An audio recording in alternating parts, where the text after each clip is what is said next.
Look up at the night sky today, and what do you see? A scattering of distant, twinkling lights, beautiful, but silent, and for most of us, a mystery. Now, I want you to picture that same sky, but over 3,000 years ago, above the golden sands of Giza. To the ancient Egyptians, those weren't just anonymous stars. They were gods, they were stories. They were the very fabric of their existence, woven into the cycles of life, death, and rebirth. They watched the heavens with an intimacy we can barely comprehend, seeing divine patterns where we see random specks. This profound connection raises a question that has fascinated scholars for centuries. What if the pyramids, those colossal tombs we all recognize, were only one part of a much grander design? What if the ancient Egyptians weren't just building monuments to death, but were, in fact, constructing a sophisticated, permanent map of the cosmos itself, a testament written in stone to their celestial knowledge? This video is our journey to uncover that breathtaking possibility. We are about to venture beyond the familiar tales of pharaohs and mummies and step into a world where architecture and astronomy were one and the same. We will explore how the very alignment of the Great Pyramid is a precise marker, how the shafts deep within its core point directly to specific stars central to their belief in the afterlife, and how entire temples were laid out to mirror the constellations they revered. This isn't just a story of buildings, it's a story of a civilization that looked to the heavens for order, for meaning, and for a pathway to eternity, and then built that pathway here on Earth. Their art, their religious texts, the very orientation of their sacred spaces, all of it is embedded with a hidden language, a code of celestial knowledge waiting to be deciphered. So join us as we decode the secrets of the stars, etched into the very stones of the desert. We are going to trace the lines they drew in the sand and in the sky, revealing an understanding of the universe so advanced, it challenges our modern perceptions of this ancient culture. This is more than a history lesson. It's a rediscovery of a lost science, a chance to see the world through the eyes of the stargazers of the Nile. Get ready to look at the landmarks of ancient Egypt not as silent ruins, but as a vibrant, talking map of the heavens, a legacy of cosmic wisdom that has endured for millennia, waiting for us to finally listen. To truly grasp why the Egyptians would go to such incredible lengths to align their architecture with the heavens, we must first understand that for them, the celestial and the divine were one and the same. Their entire world was rooted in the observable cycles of the sky, which they interpreted as the direct actions and manifestations of their gods. This wasn't a hobby for a few learned priests. It was the fundamental operating system of their civilization, dictating everything from their religion to their agriculture, their concept of time, and their understanding of the afterlife. Imagine living in a world where the sun doesn't just rise. It is reborn each morning from the body of a goddess, embarking on a perilous journey through the underworld each night. That was their reality. At the heart of this cosmic drama was the sky goddess Nut, whose arched body, speckled with stars, formed the literal vault of the heavens. The sun god Ra was believed to sail his solar bark across her body during the day, but at sunset, the story took a dramatic turn. The sun was swallowed by Nut, traveling through her body through the hours of darkness, to be born again from her womb at dawn. This cycle of consumption and rebirth wasn't just a myth. It was a cosmological explanation for the most dependable cycle they knew. It represented eternal renewal, a promise that darkness and death were always followed by light and life. This deeply held belief directly influenced their funerary practices, as pharaohs hoped to emulate Ra's journey and be reborn in the afterlife, a concept we will see mirrored in the very structure of their pyramids. Meanwhile, the most critical earthly event, the annual flooding of the Nile, was commanded by a single, brilliant star. The Egyptians noticed that just before the life-giving Nile would overflow its banks, the star Sirius, which they called Sopdet, would reappear in the pre-dawn sky after a period of invisibility. This event, known as the Heliacal Rising, became the most important date on their calendar. It marked their new year, the beginning of the season of Akhit, or inundation. The rising of Sopdet was seen as the divine trigger that caused the flood, bringing fertile silt and water that would sustain their crops for the entire year.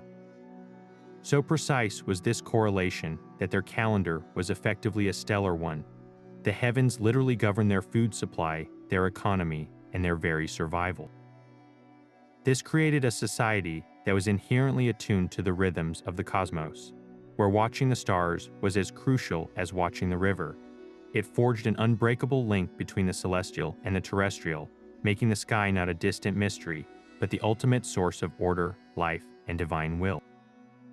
With this profound celestial worldview as their foundation, it becomes clear that the pyramids were far more than just elaborate tombs for deceased pharaohs. They were likely the pinnacle expression of this sky-ground connection, and one of the most captivating theories suggests that the entire Giza plateau is a massive, deliberate star map. This idea, popularized by researcher Robert Bovell in what's known as the Orion correlation theory, proposes that the three main pyramids at Giza are a precise terrestrial mirror of the three stars that form Orion's belt. When you look at the arrangement of the pyramids, with the two larger ones aligned diagonally, and the third, the Pyramid of Menkora, slightly offset, it bears a striking resemblance to the configuration of Alnitak, Alnilam, and Mintaka in the constellation of Orion. But the celestial mirroring doesn't stop with the pyramids alone. The theory extends to the landscape itself. The ancient Egyptians saw the Nile River as their terrestrial counterpart to the heavenly river, the Milky Way. In this grand cosmic blueprint, the pyramids representing Orion's belt are positioned on the west bank of the Nile, just as the constellation of Orion appears to rise on the western side of the luminous band of the Milky Way in the night sky. This creates a breathtaking scale model where the earthly river reflects the celestial one, and the stone monuments reflect the immortal stars. For a civilization that believed the gods resided in the sky and that pharaohs joined them after death, this alignment would have been the ultimate act of sympathetic magic, a way to eternally anchor the soul of the king to the realm of the gods, specifically to Osiris, the god of the afterlife, who is himself associated with the Orion constellation. Of course, such a revolutionary theory is not without its staunch critics and controversies. Mainstream Egyptology often challenges the Orion correlation theory on several fronts. Skeptics point out that the alignment, while visually compelling, is not mathematically perfect, and they question whether the ancient builders possessed the precise surveying technology to execute such a plan over the vast Giza site. Furthermore, they argue that the primary textual and archaeological evidence consistently points to the pyramids being solar, not stellar, monuments deeply tied to the sun god Ra.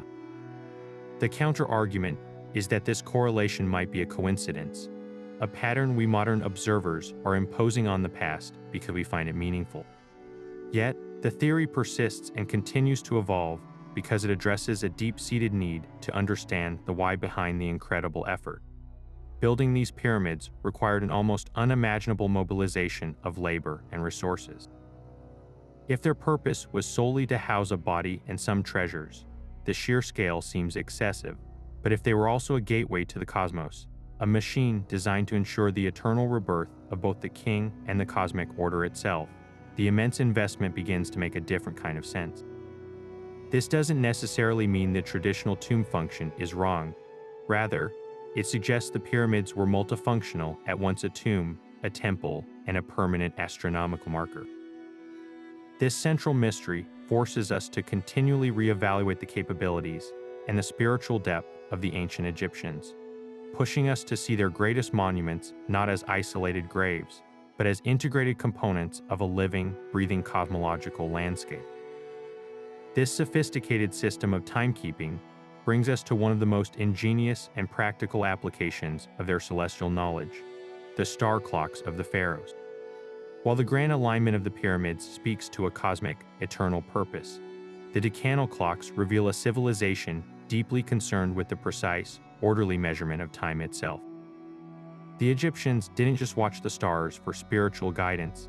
They used them as the gears and hands of a colossal, celestial timepiece. They developed a method so effective that it formed the bedrock of their timekeeping for centuries, a system centered around 36 star groups known as the decans. Imagine a night sky without a digital clock or even a mechanical watch. How would you know when your watch was over or when a religious ritual was meant to begin? The ancient Egyptians solved this by carefully selecting 36 specific stars, or small constellations, that rose above the horizon just before the sun, in a sequence spaced about 10 days apart. Each of these star groups was a decan, and its first pre-dawn appearance, its heliacal rising, marked the start of a new 10-day week in their calendar. But their genius didn't stop there. They realized that these same decan stars could also be used to tell time throughout any given night. As the Earth rotates, different stars rise in the east, climb across the sky, and set in the west. The Egyptians divided the period of total darkness into 12 equal parts, creating what we would call 12 night hours. They then created detailed diagrams, often painted on the inside lids of coffins for nobility or carved into temple ceilings that acted as instructional manuals.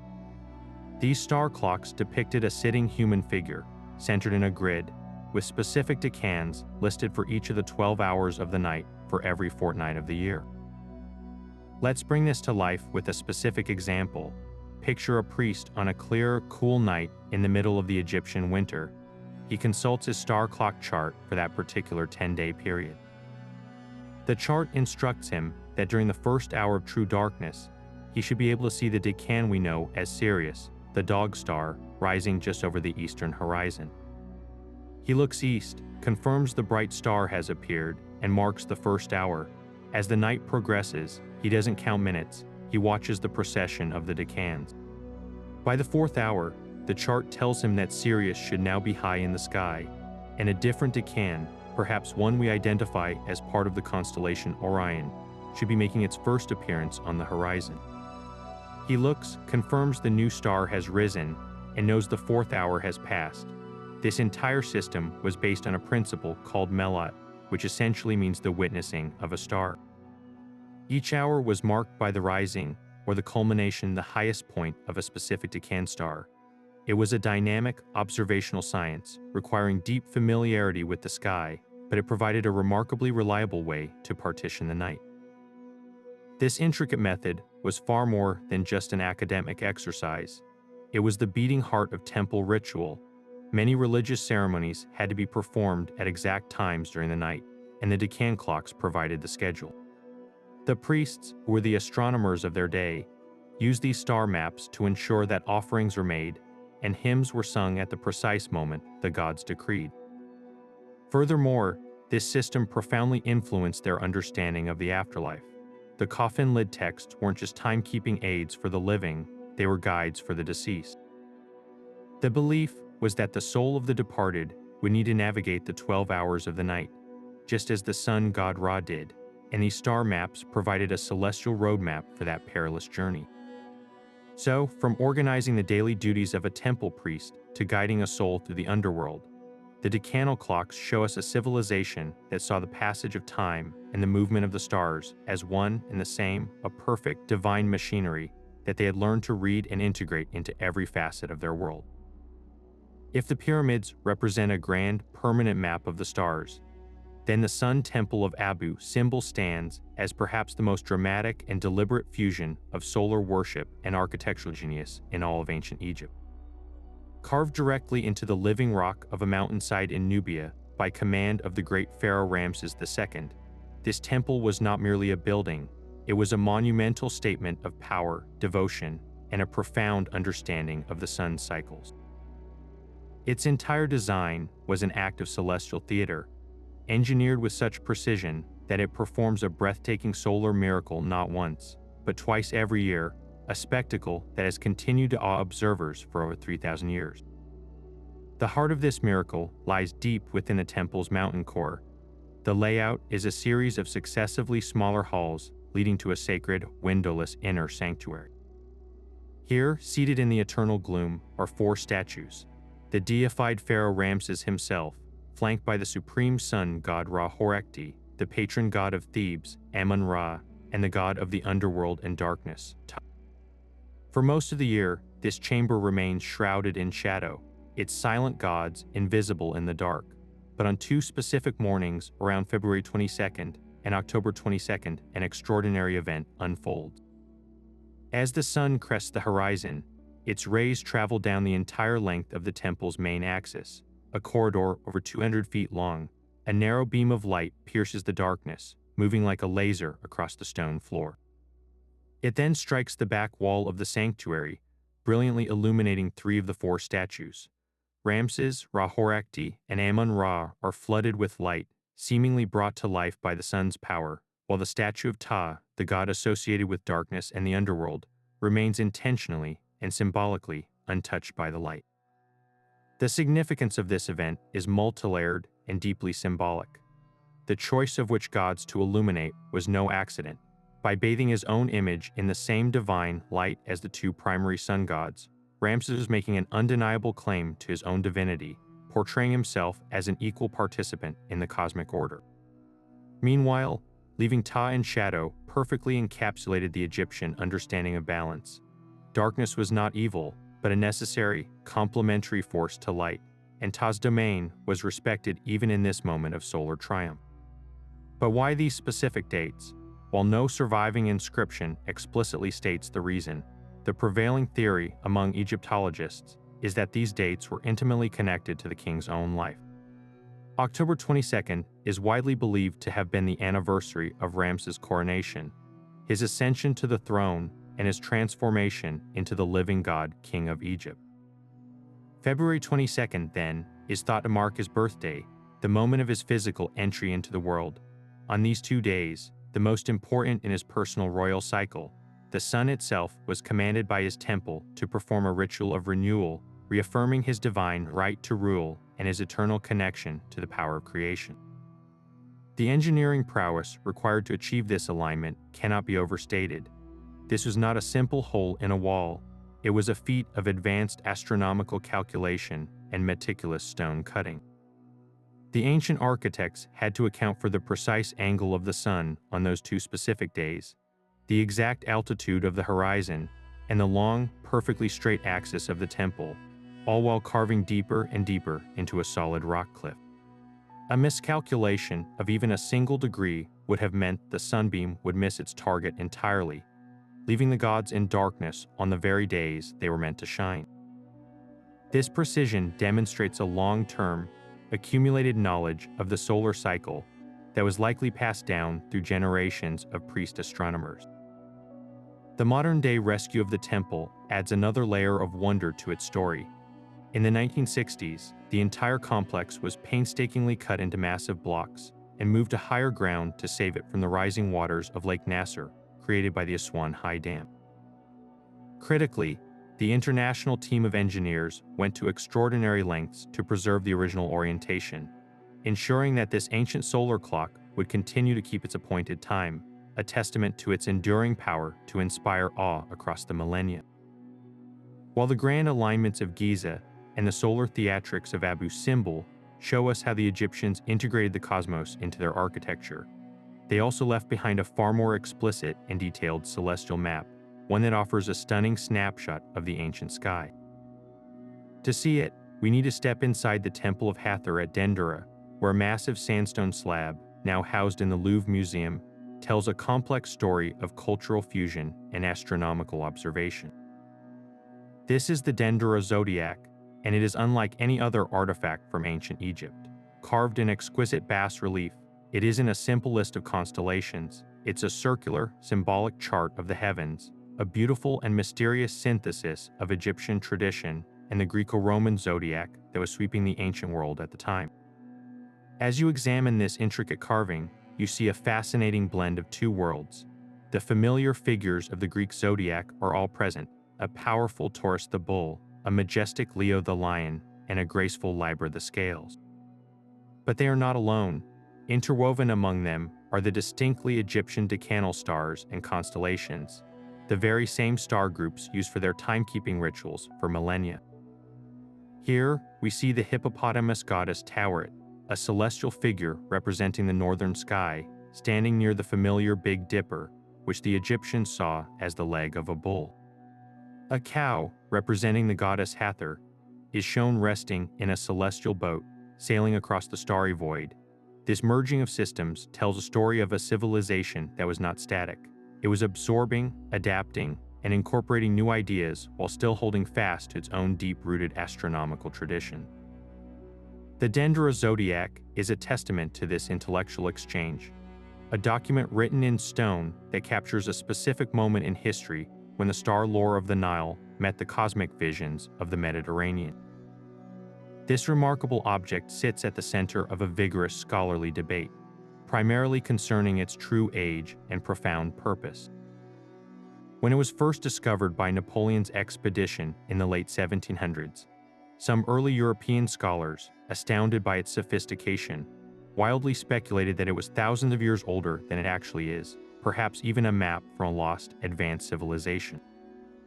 Modern Egyptology, however, dates it firmly to the Greco-Roman period, specifically to around 50 BC, based on the cartouches of the ruling Ptolemaic pharaohs found on the temple walls.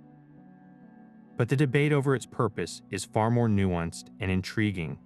What was this complex star chart actually for? One compelling theory suggests it was an elaborate astrological guide. By the Ptolemaic period, horoscopic astrology, which uses the positions of planets and stars at the moment of a person's birth to predict their fate, had become immensely popular. The detailed depiction of the zodiacal signs and planetary figures on the slab could have served as a grand reference for priests to cast horoscopes for the pharaoh or the elite, linking human destiny directly to the movements of the cosmos in a very personal, new way. Another perspective views it as a sophisticated star map for orchestrating religious ceremonies. The Temple of Hathor was a center for joyful celebration and music, and the rituals dedicated to the goddess needed to be performed at astronomically significant times. The circular format of the zodiac, with its 36 decans evenly spaced around the edge, could have functioned as a kind of perpetual calendar or nocturnal, allowing priests to determine the hour of the night or the date of a festival by matching the current sky to the carved one. It would have been the ultimate expression of their ancient timekeeping practices, rendered in a beautiful, permanent form. Perhaps the most profound and controversial interpretation is that the Dendera zodiac is a symbolic representation of a grand cosmic cycle known as the precession of the equinoxes. This is the slow wobble of the Earth's axis that causes the position of the equinoxes to shift backward through the constellations of the zodiac over a cycle of approximately 26,000 years. Some researchers argue that the specific arrangement of the figures, such as the positioning of the sphinxes at the center, points to an awareness of this immense cycle. They suggest the Egyptians were encoding their knowledge of a shifting cosmos, a long-term clock that governed the very ages of the world. Mainstream scholarship remains skeptical of this, arguing that attributing knowledge of precession to the Egyptians is a stretch, and that the carving is more likely a snapshot of the sky for ritual purposes, not a diagram of its slow drift over millennia. Yet, regardless of which interpretation you find most compelling, the true power of the Dendera zodiac lies in what it represents, a civilization's enduring quest to find order and meaning in the vastness of the night sky. It is a bridge between the purely observational astronomy of the pyramid builders and the more mathematical, personal astrology of the classical world. It shows us that the Egyptian understanding of the cosmos was not a fixed dogma, but a living, evolving science, one that could incorporate new ideas without losing its own unique identity. This single stone slab captures the entire Egyptian celestial journey, from using stars to tell time, to building temples aligned with the sun, and finally, to creating a beautiful philosophical art piece that sought to encapsulate the entire universe in one magnificent, eternal diagram. Moving from the cosmic maps of the pyramids and the solar dramas of temples, we find another, more elegant instrument that perfectly captures the Egyptian fusion of celestial power and practical science, the towering obelisk. These slender, four-sided monoliths, capped with a pyramidion of gleaming electrum, are some of the most iconic and enduring symbols of ancient Egypt. While they were undoubtedly proclamations of a pharaoh's might, etched with hieroglyphs celebrating his deeds, they also served a brilliantly functional purpose as the world's most majestic sundials. An obelisk standing alone in a sun-baked plaza was more than just a monument. It was a giant stationary clock whose moving shadow painted the time directly onto the earth itself. Think of the fundamental principle of a sundial, a stationary object called a gnomon, casts a shadow that moves in a predictable arc as the sun journeys across the sky. Now, imagine scaling that gnomon up to a colossal height, like the 105-foot Lateran obelisk, originally commissioned by Thutmose III. Its immense shadow wouldn't just inch along a small, marked plate. It would sweep dramatically across a vast public space. While we don't have extensive archaeological evidence of precisely marked pavement for every obelisk, historical accounts, and the logical application of their known mathematical skills strongly suggests that priests or timekeepers could have used the shadow's position and length to track the passing hours with remarkable accuracy. They could divide the day into morning and afternoon by observing when the shadow pointed directly west or east, and even approximate the seasons, as a long shadow in winter indicates a low sun, while a short shadow at noon in summer reveals the sun is nearly overhead. This transformed the obelisk from a static symbol into a dynamic, participatory tool that made the abstract concept of time a visible, tangible part of daily civic and religious life. Beyond their function as timepieces, obelisks held a far more profound and spiritual meaning. They were not merely dedicated to the sun god Ra. In the eyes of the ancient Egyptians, they were physical manifestations of his divine power. The term for obelisk in ancient Egyptian was tekhenu, but its conceptual name was even more revealing. It was considered a petrified ray of the sun. Imagine the sun breaking through the clouds, its beams of light solidifying as they touched the earth, becoming eternal stone fingers pointing from the realm of the gods directly to the mortal world. The pyramidion at the top, often sheathed in a brilliant alloy of gold and silver called electrum, was designed to catch the first and last rays of the sun, igniting in a blaze of light that would have been visible for miles. This wasn't just decoration. It was a visual representation of the sun's energy actively connecting with the pharaoh's monument, and by extension, with the pharaoh himself. This celestial connection made the obelisk the ultimate symbol of a bridge between worlds. Its base was firmly planted in the earth, the realm of the living and the king's authority, while its peak literally touched the sky, the domain of the gods. By raising these colossal stones, a pharaoh was physically and symbolically reinforcing his role as the intermediary between the people and the divine. He was the one who could communicate with Ra and ensure the sun's continued journey, which in turn guaranteed the fertility of the land and the stability of the cosmos.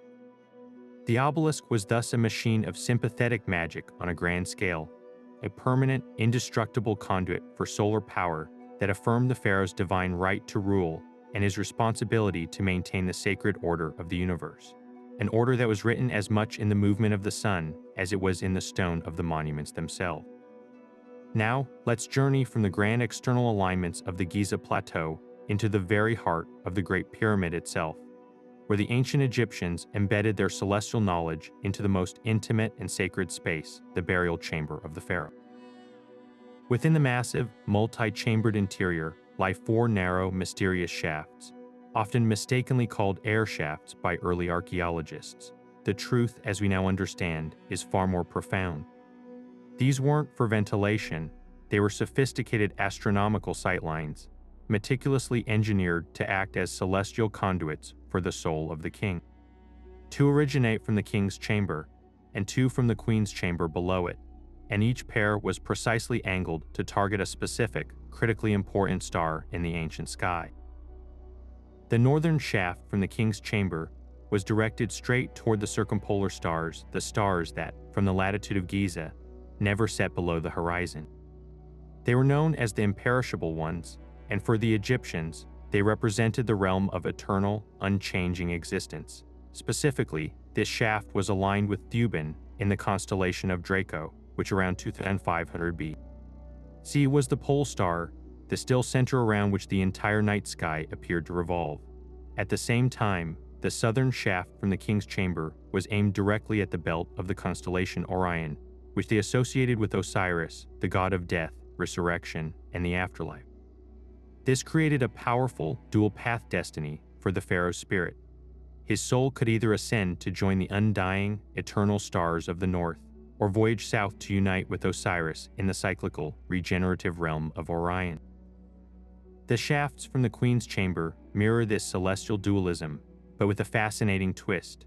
The northern shaft from this chamber targets the star Kocheb, another bright, imperishable circumpolar star in the bowl of the Little Dipper. The southern shaft, however, points directly toward Sirius, the brightest star in the night sky, known to the Egyptians as Sopdet. This star was intimately linked with the goddess Isis, the wife of Osiris, and a divine mother figure. This specific alignment paints a more complete picture of the pharaoh's cosmic journey. It suggests a spiritual process. The king's soul, perhaps undergoing a form of purification in the queen's chamber, would first be connected to the eternal, fixed realm through Kocheb, before being guided toward the life-giving, regenerative power of Sirius, the star of Isis, who was instrumental in the resurrection of her husband Osiris. The theory that these were star shafts for the soul's ascent is supported by ancient Egyptian religious texts, particularly the pyramid texts.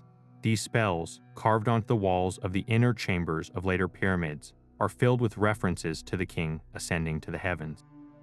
One famous utterance explicitly states, "The king is a star in the sky among the gods." Another describes the king climbing a ladder to reach the stars. It's not difficult to see the shafts as a physical, architectural manifestation of this very belief. They were literal pathways, stone-lined tunnels to the cosmos, designed to channel the king's spirit, his body out of the confines of the tomb and directly toward its celestial destination. The pyramid wasn't just a sealed box for a body, it was a launch pad for an eternal journey, and these meticulously engineered shafts were the star charts for that voyage.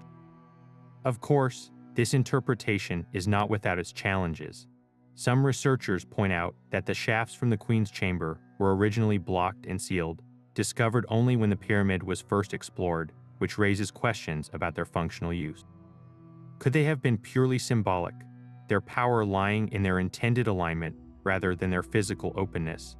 Others have noted the engineering difficulty of such precise alignments over such a long distance through massive stone blocks. Yet, the evidence for intentionality is compelling. The angles are not random. They match the exact altitude of these key stars above the horizon during the pyramid's construction era. This required an incredible mastery of both astronomy and practical geometry. The existence of these shafts transforms our understanding of the pyramid from a static tomb into a dynamic machine, an instrument finely tuned to the rhythms of the universe, ensuring that even in death, the pharaoh remained connected to the eternal cycles of the stars. Now, as we stand before the silent, enigmatic face of the Great Sphinx, we encounter what is perhaps the most breathtaking and contentious extension of this celestial blueprint, a theory that dares to rewrite the very timeline of ancient Egyptian civilization. While the Orion correlation theory focuses on the pyramids mirroring the stars of Orion's belt, some researchers propose that the Sphinx itself is not merely a guardian of the plateau, but a specific, monumental marker for an age so distant it defies conventional history. This provocative idea, championed by authors like Graham Hancock and Robert Bovell, suggests that the Sphinx was built to align with the constellation of Leo, not during the reign of the pharaoh Khafre around 2500 BC, but in a far more remote epoch, around 10,500 BC. To understand this radical proposal, we must look at the sky as it would have appeared over 12,000 years ago. Due to a slow wobble in the Earth's axis, known as the precession of the equinoxes, the constellations gradually shift their position relative to the horizon over a vast cycle of approximately 26,000 years. The theory posits that in the year 10,500 BC, on the morning of the spring equinox, an observer on the Giza plateau would have witnessed a spectacular sight, the constellation Leo rising directly in the east, perfectly aligned with the Sphinx, as if the lion in the sky was greeting its colossal stone counterpart on the ground at the precise moment the sun began its yearly cycle. In this view, the Sphinx is not just a random lion-shaped statue. It is a deliberate, monumental representation of the celestial lion, permanently anchoring a specific moment in the great processional year to the Giza plateau. This alignment with the date in deep prehistory forms the core of the argument for the Sphinx's extreme antiquity. Proponents point to geological evidence of water erosion on the Sphinx's body and the walls of its enclosure. They argue that the deep, vertical and undulating weathering patterns could not have been caused by wind and sand, which typically create horizontal erosion, but rather by prolonged, heavy rainfall. Egypt's climate was significantly wetter during the period around 10,500 BC, a time known as the Neolithic subpluvial, whereas it has been predominantly arid since a commonly accepted construction date. This geological testimony, they contend, is the silent witness that the Sphinx is thousands of years older than we've been led to believe, a relic from a lost epoch of advanced human culture. Unsurprisingly, this radical theory is met with profound skepticism by the vast majority of mainstream Egyptologists and archaeologists. The orthodox view, supported by a wealth of archaeological evidence, firmly places the construction of the Sphinx during the 4th dynasty under the pharaoh Khafre, who also built the second pyramid at Giza. Scholars argue that the stylistic analysis of the Sphinx's face, though heavily damaged, bears a resemblance to statues of Khafre, and the layout of the surrounding temples and causeway directly connects it to his pyramid complex. Regarding the erosion, mainstream geologists offer alternative explanations, suggesting that the weathering could be the result of a combination of factors, including wind erosion, the chemical dissolution of the limestone from morning dew and groundwater capillary action, and even the effects of the stone's own porous, layered composition wearing away at different rates. The debate ultimately hinges on the interpretation of evidence and the boundaries of what we consider possible. For traditional Egyptology, the Sphinx is a magnificent, but perfectly understandable, achievement of the Old Kingdom pharaohs. For the alternative theorists, it is a clue pointing to a forgotten chapter in human history, a legacy of astronomical knowledge from a sophisticated culture that was later inherited and built upon by the dynastic Egyptians. This clash of paradigms is what makes the Sphinx one of the world's greatest enigmas. It forces us to question not only the age of a single monument, but the entire narrative of human cultural development. Whether you see it as a 4th dynasty masterpiece or a monument from a lost age, the Sphinx continues to guard its secrets, challenging us to look deeper, both into the stones at our feet and the stars above our heads. The sheer mastery of the heavens we've explored, from star shafts to solar temples, would not have been possible without a reliable way to measure the passage of time itself, a system that the ancient Egyptians ultimately perfected in one of the most enduring legacies to the world, the invention of the 365-day civil calendar. To appreciate just how revolutionary this was, we need to step back and understand the problem they were solving. Their earliest timekeeping was based on the moon, a lunar calendar of 12 months that roughly followed the 29.5-day cycle from one new moon to the next. While this was a natural starting point, it created a messy, unpredictable year that was only about 354 days long, constantly falling out of sync with the agricultural seasons and the all-important flooding of the Nile. Imagine trying to plan your entire society's farming, religious festivals, and tax collection on a calendar that drifted 11 days earlier every single year. It was a system crying out for stability. The solution came from their most trusted celestial ally, the star Sirius, or Sopdet. For generations, they had observed that the heliacal rising of Sirius, its first reappearance in the pre-dawn sky after a period of invisibility, reliably heralded the imminent arrival of the Nile's annual flood. This astronomical event became their anchor. They began to count the days between one heliacal rising of Sirius and the next, and through this meticulous, long-term observation, they arrived at a stunningly accurate figure, 365 days. This was the true length of the solar year, a discovery that allowed them to break free from the drifting lunar cycle and create a fixed, dependable framework for their civilization. Armed with this knowledge, they engineered a calendar of breathtaking simplicity and logic. They divided the year into 12 months, each consisting of exactly 30 days. This gave them a tidy 360 days, but what about the extra 5.25 days? They addressed this by adding 5 additional days at the end of the year, known as the epagomenal days. These were considered to be outside of the year, a kind of sacred liminal period dedicated to the births of major gods like Osiris, Isis, Seth, and Nephthys. It was a time believed to be charged with danger and potential. a moment when the normal order was suspended before the new year began again with the rising of Sirius. This created a self-contained, predictable cycle, 12 months of 30 days, plus 5 epagomenal days, for a total of 365 days. The brilliance of this system cannot be overstated. For the first time in human history, a society was operating on a calendar that was not tied to the erratic phases of the moon, but was fixed to the steady rhythm of the sun and the stars. It brought order to chaos. Farmers knew precisely when to prepare for the inundation and when to plant their seeds. The state could accurately schedule festivals, record historical events, and administer the kingdom with unprecedented efficiency. This civil calendar ran parallel to the older lunar religious calendar, but its practical utility made it the backbone of Egyptian daily life for thousands of years. And its influence did not stop at the borders of Egypt. This Egyptian model of a 365-day solar year became the direct blueprint for the calendars that would eventually dominate the Western world. When Julius Caesar sought to reform the chaotic Roman calendar, he turned to the Egyptian system as his model, enlisting the Alexandrian astronomer Sosigenes to help create what we now know as the Julian calendar. This, in turn, was refined centuries later into the Gregorian calendar that nearly the entire globe uses today. Every time you glance at a calendar and see a year divided into 12 months, you are seeing the enduring legacy of those ancient Egyptian astronomers who stared at the dawn sky, watched for the return of a single bright star, and in doing so, gave the world a tool to tame time itself. Just south of the famous Giza plateau lies a different kind of archaeological treasure, the royal necropolis of Dashur.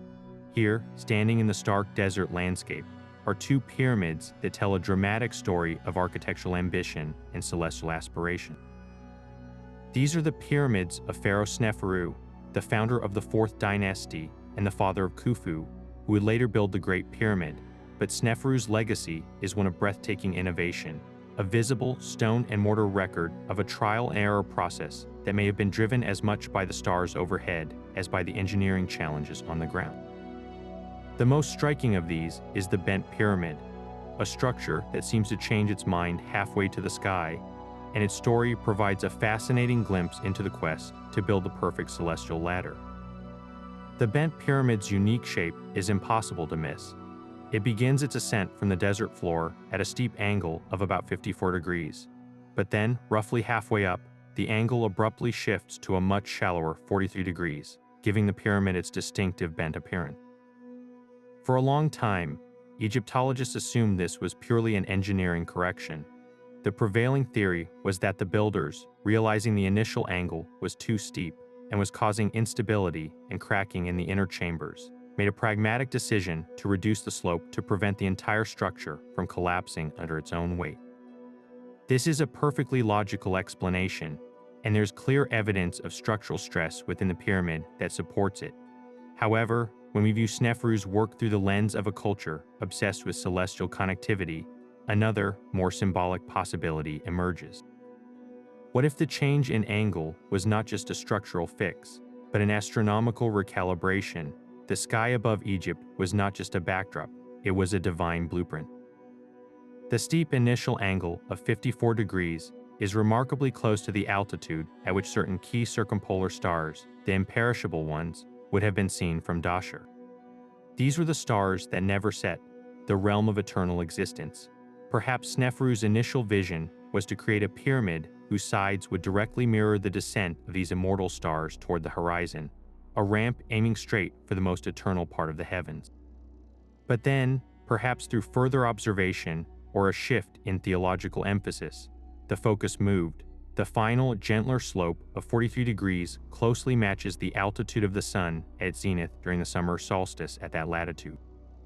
This would have transformed the pyramid into a colossal representation of the sun's rays, solidified into stone, connecting the king not just to the eternal stars, but the life-giving power of the sun god Ra himself. The bent pyramid, in this interpretation, becomes a physical document of a philosophical shift, a king and his priests debating the best celestial path to the afterlife, and literally building their evolving understanding into the monument. Sneferu was not a man to give up. The lessons learned from the bent pyramid whether they were about engineering, astronomy, or both, were immediately applied to his next project, constructed just over a mile to the north. This is the Red Pyramid, named for the reddish hue of its limestone blocks. With this monument, Sneferu and his master builders achieved their goal. The Red Pyramid rises from the desert at a consistent, steady angle of 43 degrees from base to apex, creating the first true smooth-sided pyramid in history. It is the direct and flawless prototype for the Great Pyramids of Giza. This successful final form suggests that they had now locked in the perfect formula, an angle that was both structurally sound and astronomically significant. The choice of 43 degrees is telling. By aligning the pyramid's faces with the solstice sun, the entire structure would have been brilliantly illuminated in a specific, powerful way during the longest days of the year, making it a permanent testament to the king's connection with the solar cycle. This journey from the bent pyramid to the Red Pyramid represents more than just an architectural evolution. It illustrates a relentless drive to materialize a spiritual concept, the stairway to heaven. This is not a mere poetic phrase for the Egyptian. The pyramid texts, which would later be inscribed in the pyramids of Sneferu's successors, are filled with spells describing the deceased king ascending to the sky. One spell explicitly says, "A staircase to the sky is laid for him so that he may ascend to the sky on it." The pyramids were the physical manifestation of this staircase. The trials at Dashur were the necessary experiments to get the angle of that staircase just right, to ensure it pointed to the correct divine destination in the cosmos. Sneferu's two pyramids at Dashur are therefore not failures, but rather the crucial foundational steps in a grand celestial engineering project. They show us a civilization in active pursuit of perfection, using stone and sand to build a bridge to the stars, a bridge that his son, Khufu, would ultimately perfect on the Giza plateau, creating a monument that would forever capture the imagination of the world. This grand celestial vision, from the cosmic stairways of the pyramids to the solar clockwork of Abu Simbel, finds perhaps its most sprawling and ambitious expression at the Temple of Karnak. Far more than a single building, Karnak was a vast, ever-evolving religious city, a cosmic engine whose primary purpose was to serve as a direct conduit between the earthly realm and the divine order of the heavens. The entire complex was meticulously designed as a monumental astronomical instrument, with its foundational layout governed by a sacred east-west axis. This primary alignment was not chosen at random. It was precisely oriented to capture the rising sun on the day of the winter solstice, the shortest day of the year. For the Egyptians, this was a moment of profound significance, representing the sun's lowest point of power before its triumphant rebirth and the gradual return of light and life. By aligning their greatest temple to this pivotal solar event, they were anchoring their entire religious capital to the most crucial turning point in the solar cycle. As you would have entered the complex, walking from the bustling outside world toward the holiest inner sanctuaries, you were metaphorically traveling from east to west, retracing the sun's own daily journey from birth to death. This path was a physical manifestation of the Egyptian cosmos. The entrance, marked by the massive pylon gates, faced the rising sun in the east, the place of creation and new beginnings. As you proceeded deeper inward, moving through a series of increasingly sacred courtyards and hypostyle halls, the spaces became darker, more enclosed, and more restricted, symbolically moving toward the west, the domain of the setting sun, the underworld, and the mysterious realm of the gods. The very architecture guided you on a spiritual voyage, with the climax of this journey being the sanctuary of the supreme god Amun-Ra. This innermost chamber, the so-called Holy of Holies, was a windowless, dark room housing the god's sacred bark, his portable shrine.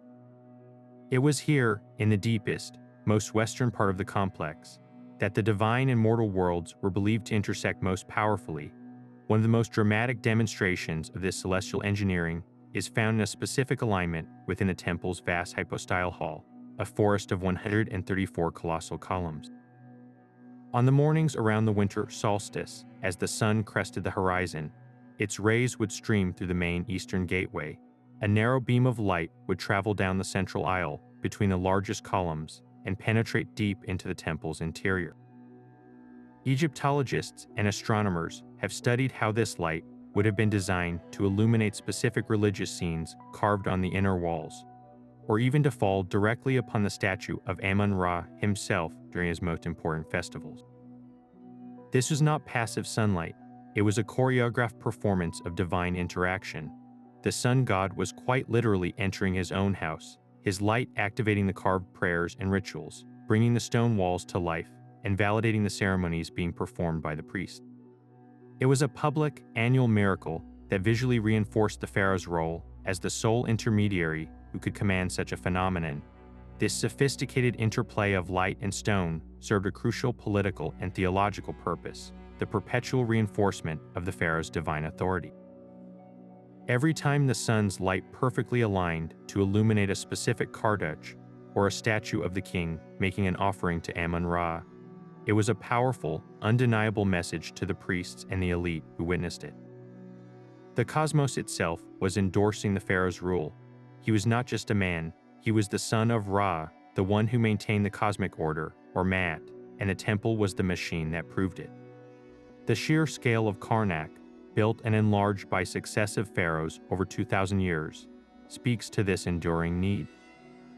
Each new ruler sought to leave his mark on this axis mundi, this cosmic pillar, by adding a new pylon, a new obelisk, or a new chamber, further refining and amplifying the temple's function as the primary link between the rhythm of the heavens and the power of the Egyptian state.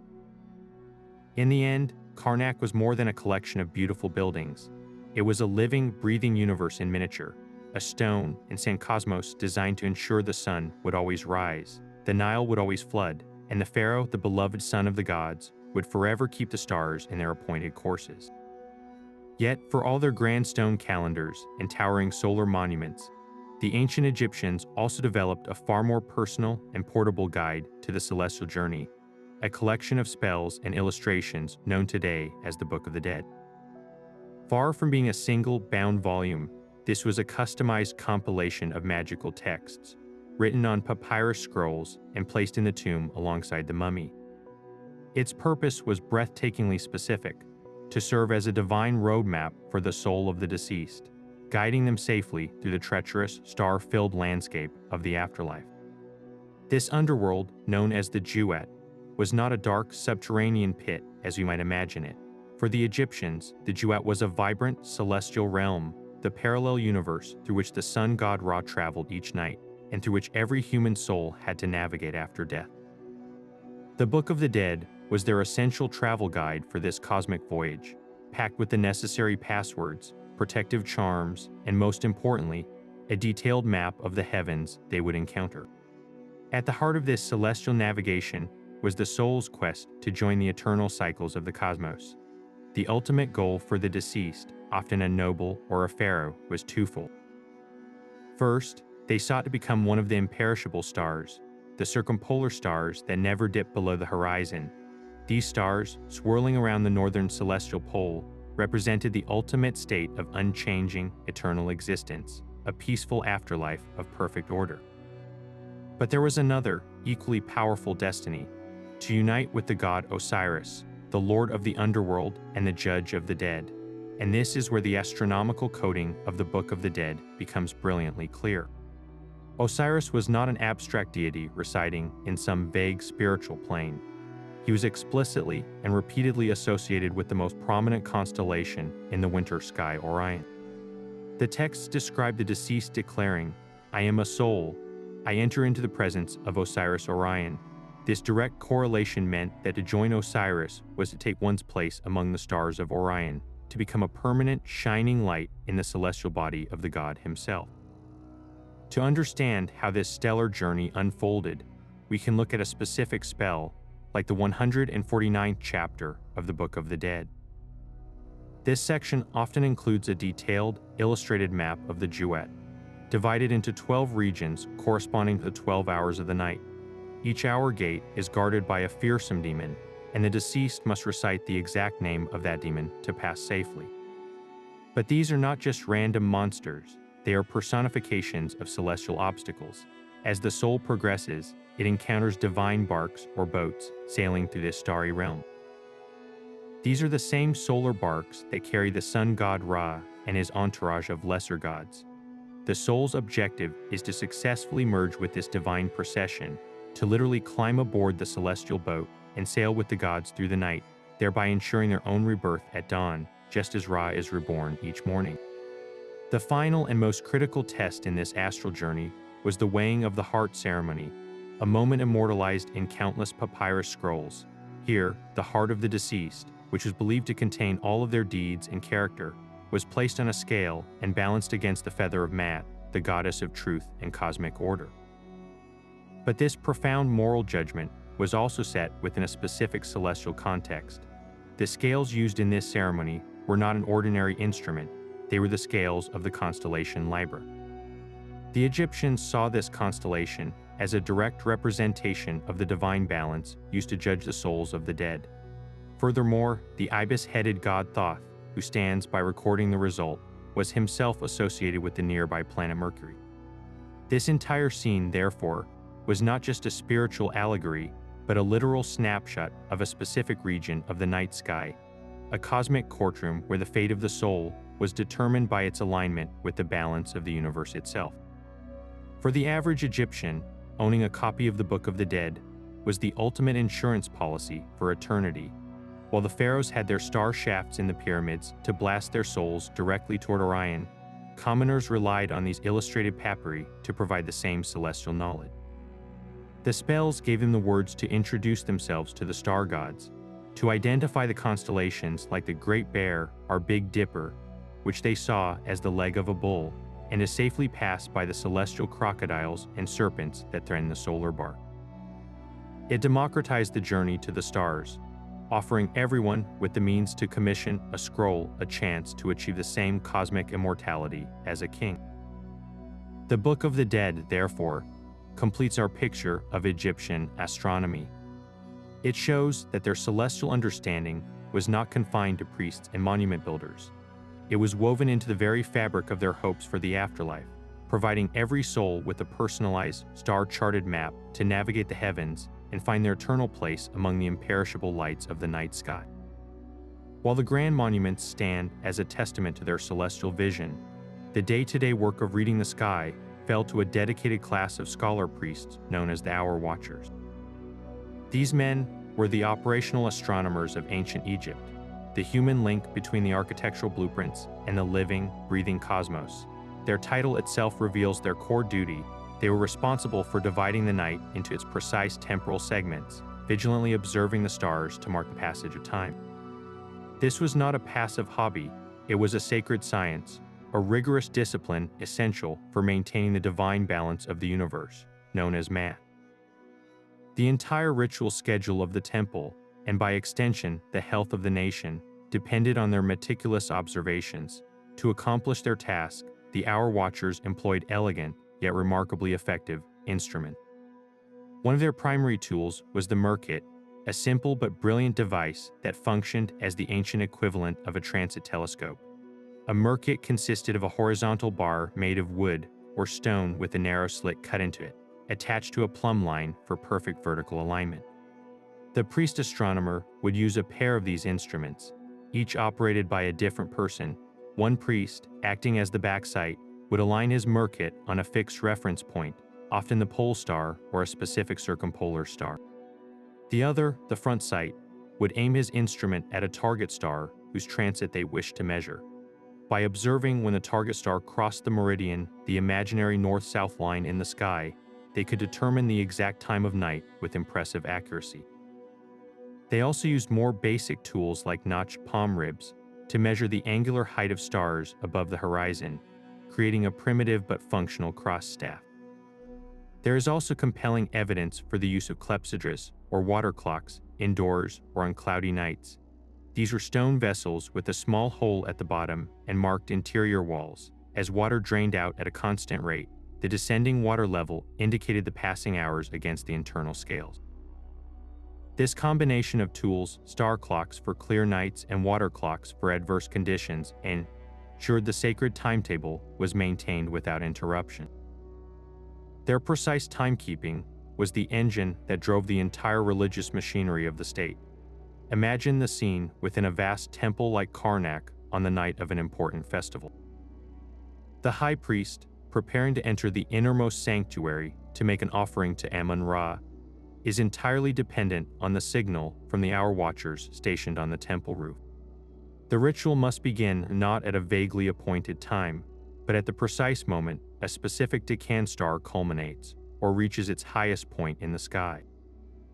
A junior priest might rush in from the observatory to announce, "The star of Osiris has culminated, the fifth hour is ended." Upon hearing this, the high priest would know the cosmic conditions were perfect, the divine audience was present, and he can now perform the ceremony with the full confidence that it would be effective. A ritual performed even an hour early or late was considered ritually void, a potential disruption to the cosmic order. The hour watchers, therefore, were not just timekeepers, they were the guardians of Mad itself. By ensuring that every hymn, every offering, and every procession occurred in perfect lockstep with the celestial cycles, they were actively participating in the maintenance of the universe, helping to ensure the sun would rise, the Nile would flood, and chaos would be kept at bay. Their work transformed the temple from a mere building into a synchronized component of a vast cosmic mechanism. Among the countless stars that commanded the attention of the ancient Egyptians, one shone with unparalleled brilliance and held a significance that permeated every layer of their society, Sopdet, the star we know as Sirius. As the brightest beacon in the night sky, its appearance was not merely an astronomical event. It was a moment of profound spiritual and practical renewal. The relationship between the Egyptians and this star was defined by a dramatic cyclical disappearance and rebirth. Each year, following its heliacal rising, that glorious morning when it first reappears in the pre-dawn glow after a period of invisibility, Sirius would slowly march westward, setting a little earlier each night until it eventually vanished completely from the night sky. For approximately 70 days, the star was gone, lost in the blinding glare of the sun. This 70-day period of absence was not viewed as a simple celestial gap. It was imbued with deep symbolic meaning that mirrored their most sacred beliefs. In Egyptian funerary practice, the mummification process traditionally lasted 70 days. This was no coincidence. They saw a direct parallel between the star's journey through the dangerous, sun-dominated duet and the soul's perilous journey through the underworld toward rebirth. Just as Sopdet was purified and strengthened in its hidden travel, so too was the body of the deceased being prepared for its eternal life. The triumphant return of the star at dawn, therefore, was the cosmic signal that the soul had successfully navigated the trials of the afterlife and was ready for its own rebirth, a promise made visible in the heavens for all to see. The mythology woven around Sirius is a poignant celestial expression of the most enduring story in the Egyptian pantheon, the saga of Isis and Osiris. Sopdet was not a solitary star. It was seen as the divine manifestation of the goddess Isis herself. Her husband, the god Osiris, was associated with the constellation Orion, which rises just before Sirius in the night sky. In the myth, Osiris is murdered and dismembered by his brother Seth, plunging the world into chaos. The devoted Isis, through her powerful magic and unwavering love, searches for the pieces of his body, reassembles them, and temporarily restores him to life, conceiving their son Horus in the process. This entire epic was mirrored in the stars. The annual period when Orion Osiris first became visible, followed shortly after by the heliacal rising of Sirius Isis, was seen as the celestial reenactment of Isis finding her husband and ensuring his resurrection. Her appearance in the sky was the moment she brought the generative, life-giving power of the Nile flood, which she commanded, back to the land of Egypt, just as she brought life back to Osiris. The star was thus a symbol of spousal devotion, magical power, and the ultimate triumph of order over chaos. This deep, well-documented understanding of Sirius makes the emergence of the so-called Sirius mystery in the 20th century particularly fascinating. Popularized by author Robert Temple in his book, The Sirius Mystery, this theory proposed that the sophisticated knowledge of the Dogon people of Mali, who traditionally knew about Sirius's invisible companion star, Sirius B, and its 50-year orbit, could not have been developed independently. Temple speculated that this knowledge was a legacy from an ancient, advanced civilization, perhaps even extraterrestrial visitors from the Sirius system, who had contact with early humans and imparted this astronomical wisdom. The theory seized the public imagination, suggesting a lost chapter of human history written in the stars. However, when separating this captivating fringe theory from established fact, the evidence unravels considerably.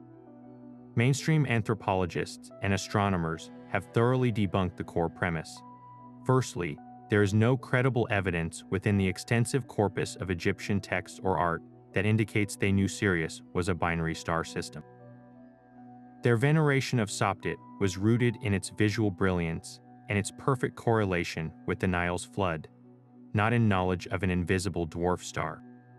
Secondly, investigations into the Dogon people's astronomical knowledge suggest it was far more likely influenced by contact with Western anthropologists and missionaries in the early 20th century, who could have easily conveyed then-modern astronomical discoveries about Sirius B, which was first observed through telescopes in 1862. The Dogons' own cultural stories, when examined closely, are ambiguous and do not perfectly align with the precise astronomical data Temple claimed.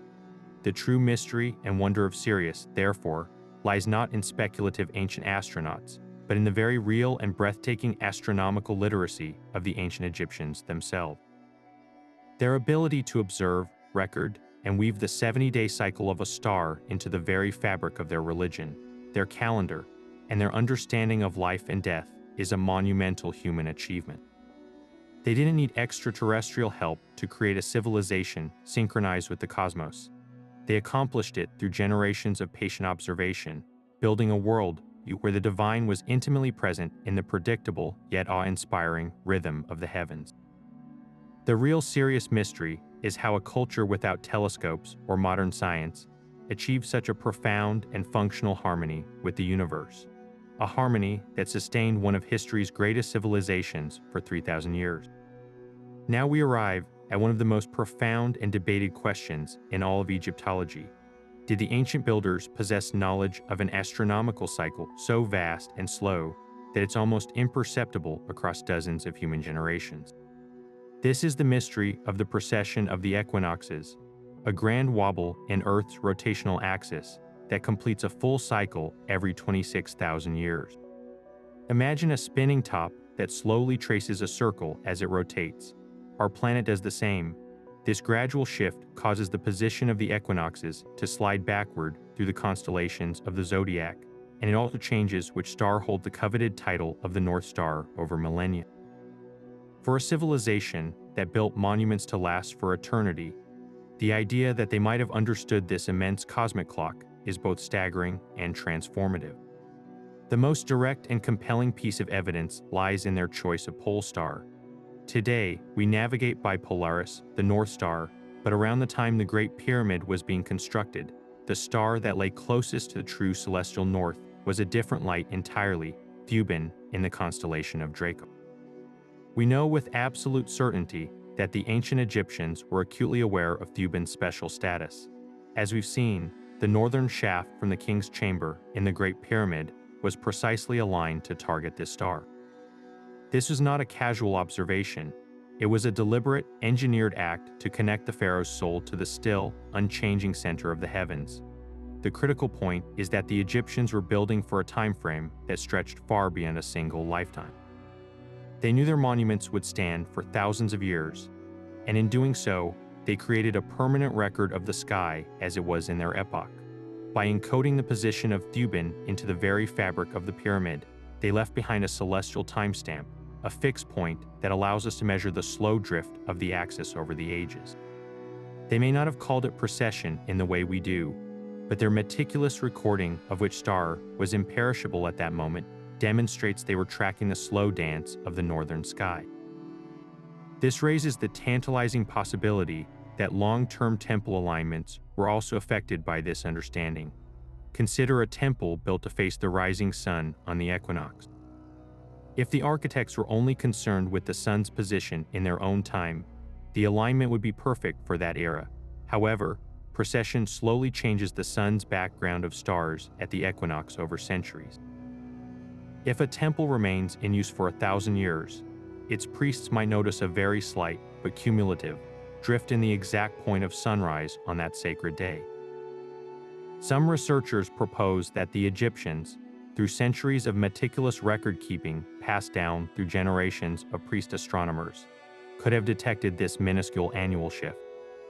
They might have compensated for it in new constructions, or perhaps even designed certain monuments to mark the position of the sun in a specific zodiacal constellation for a long-term ceremonial cycle. This perspective frames their architecture not just as a snapshot of the sky, but as part of a continuous, multi-generational observing project aimed at understanding the universe's deepest rhythms. Perhaps the most radical interpretation of this idea brings us back to the Great Sphinx. As we discussed earlier, the controversial theory proposing that the Sphinx represents the constellation Leo and aligns with its rising on the spring equinox around 500 BC rests entirely on the mechanics of precession. For that alignment to be intentional, its builders would have needed to understand that the spring equinox slowly moves from one zodiacal constellation to another over the course of the 26,000-year cycle. Proponents of this view argue that the Sphinx is not just a lion statue, but a monumental marker for the age of Leo, a permanent stone signal pointing to a specific and incredibly ancient epoch in the Great Year. They suggest this is evidence of a lost civilization with advanced astronomical knowledge, a legacy that the dynastic Egyptians merely inherited and preserved. Mainstream Egyptology, however, remains deeply skeptical of attributing explicit knowledge of precession to the ancient Egyptians. The counter-argument is powerful and straightforward. There's no clear, unambiguous textual evidence in any hieroglyphic inscription or papyrus that describes a 26,000-year cycle. The alignments we see, they argue, are based on the fixed local horizon and the observable short-term cycles of the sun, moon, and stars, not on the imperceptibly slow drift of the equinoxes.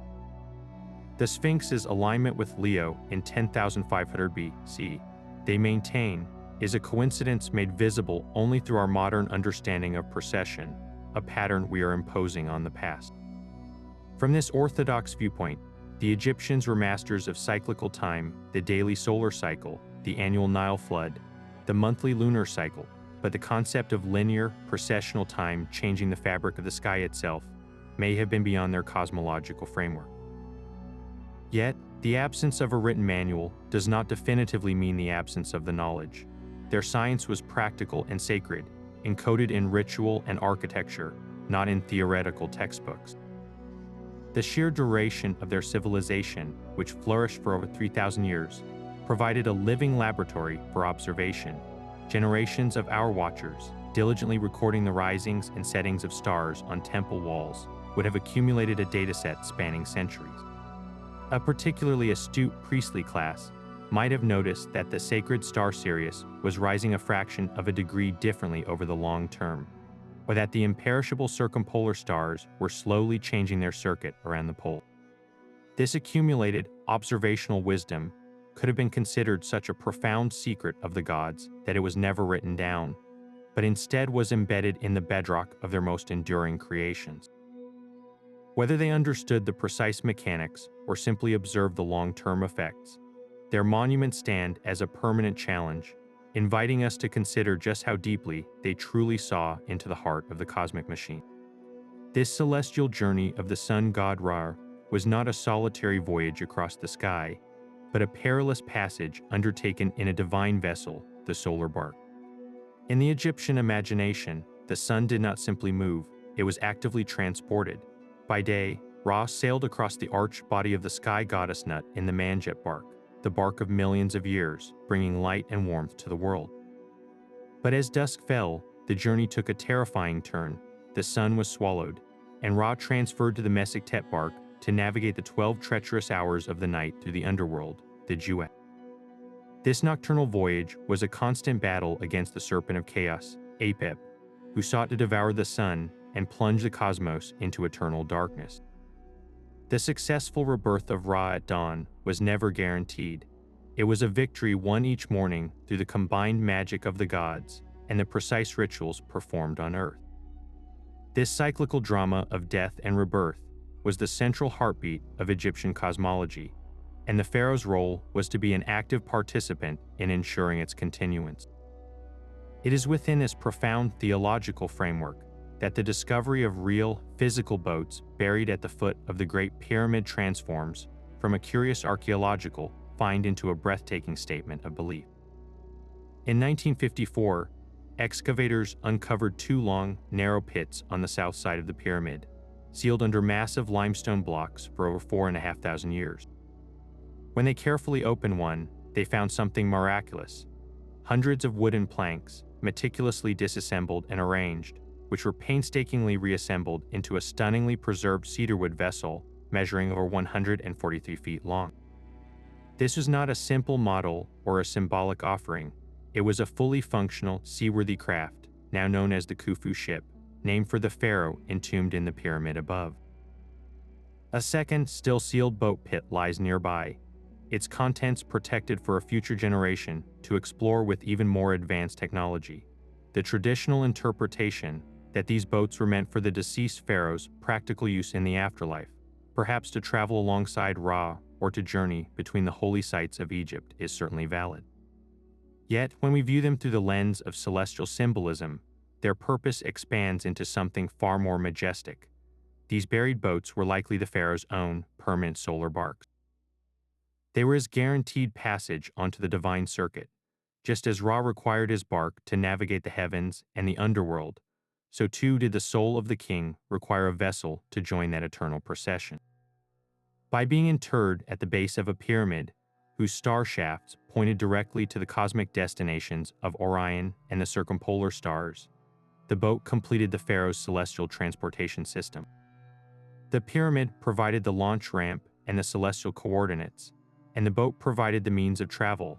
This was the ultimate insurance policy for the afterlife, ensuring that the king would not be stranded as a ghost, but would instead take his rightful place in the crew of the sun god's own ship. The construction of the Khufu ship itself reveals a staggering level of artistry and intentionality that reinforces its sacred, rather than merely practical, function. Built primarily from Lebanese cedar, a wood associated with the gods and impervious to rot, the boat was assembled with a complex system of rope lashings that threaded through meticulously carved internal channels. There are no nails holding it together.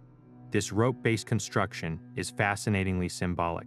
In Egyptian creation myths, the world itself was brought into order from the primordial waters of chaos.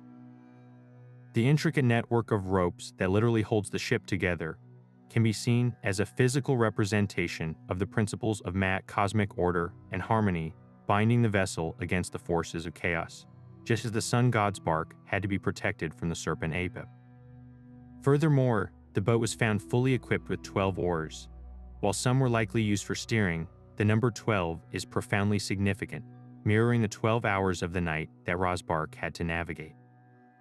The king was not a passive passenger. His boat was equipped for him to actively row and assist in the sun god's nightly struggle, fulfilling his eternal duty to help maintain the balance of the universe. This connection between the buried barks and pharaonic power was a direct public assertion of the king's divine nature. By replicating the sun god's mode of transport in such a monumental and permanent way, the state was broadcasting an undeniable message. The pharaoh was not just the son of Ra in life. In death, he became a crewmate, a peer, and an essential ally to the sun god himself. The resources and immense skill required to build, disassemble, and bury a fleet of colossal cedar boats next to a pyramid were a staggering display of wealth and authority. It demonstrated that the king commanded not only the labor of thousands, but also the deepest secrets of the cosmos. His journey to the stars was a national project, and his successful rebirth was inextricably linked to the continued flourishing of Egypt itself. The solar barks were therefore more than funerary equipment. They were the final, crucial component in a cosmic engine designed to perpetually link the fate of the nation to the endless, victorious cycle of the sun. While we are all familiar with the Greek zodiac that dominates Western astrology, the ancient Egyptians gazed upon the same starry canvas and saw a completely different celestial bestiary, populated by their own gods, animals, and sacred objects. Their constellations were not merely pictures in the sky. They were the active, divine players in their cosmic drama, intimately tied to the myths that guided their understanding of the world. One of the most important and recognizable of these formations was what they called the Mesoctet, a name you might recall from the sun god's nightly voyage. This was their constellation for the group of stars we know as the Big Dipper, which is part of the larger Ursa Major. But the Egyptians didn't see a ladle or a bear. They saw the leg of a bull, a powerful, sturdy limb cutting a grand circle around the northern pole of the sky. This was no ordinary bull, but a celestial representation of Seth, the god of chaos, storms, and the desert, in his earlier, more neutral aspect as a force of immense strength. The never-setting, circumpolar nature of these stars made them imperishable, and the bull's leg was seen as a mighty, eternal support for the cosmos, a pivotal anchor around which the entire heavens appeared to revolve. Venturing further into this distinct star map, we encounter one of their most formidable and spiritually charged constellations, the celestial hippopotamus. This is not a single, compact pattern like our Orion, but rather a sprawling arrangement of stars that we now identify as parts of the constellations Draco, Orion, and Lepus. The hippopotamus was a female figure, and she was a composite of pure power and protection. Her front half was the body of a hippo, a creature both feared and respected for its immense strength and ferocity, especially when protecting its young. But her back half was the powerful form of a lioness, and she often stood upright on her hind legs. In each of her hands, she wielded a knife, and across her back was tied a massive crocodile. This incredible being was known as Taweret, the Great One, and she was a fiercely protective goddess of childbirth and motherhood. Her frightening appearance was precisely the point. She used her terrifying aspect to ward off evil spirits that might harm a mother or her newborn child. In the sky, she was positioned as a guardian of the northern realm, an eternal sentinel watching over the circumpolar stars, protecting the cosmic order from the forces of chaos that lurked in the dark.